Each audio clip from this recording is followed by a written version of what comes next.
खबरी बैठल हो यार हो तोर जिगरा वाला अपने ऐठल हो। अखबार में फोटो छपल हो दुनाली लेके हाथ में। आगे दिन में छापा मारो पुलिसिया मिले अइबो रात में।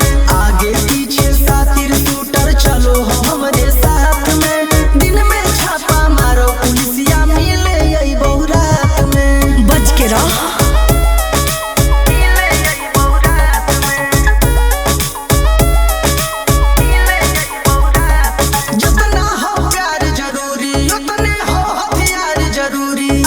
लोडेड पिस्टल कमर में रखल हो हमरा मजबूरी।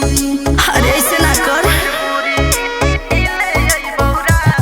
जितना हो प्यार जरूरी उतने हो हथियार जरूरी। हाँ लोडेड पिस्टल कमर में रखल हो हमरा मजबूरी। जज्बात में बात बिगड़ जैतो हथकड़ी लगतो हाथ में। आगे दिन में छापा मारो पुलिसिया मिले अइबो रात में। आगे पीछे सातिर शूटर चलो हो हमरे साथ में। हाँ दिन में छापा मारो पुलिसिया मिले अइबो रात में। ठीक से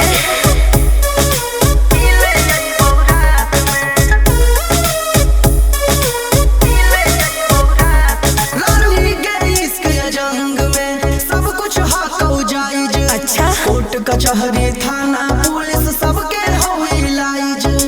अरे बाप रे रानी के इश्क या जंग में सब कुछ हाको जायज। कोर्ट कचहरी थाना पुलिस सबके हो इलाज। धीरज वर्मा धने अगन तोरा मिलल हो खैर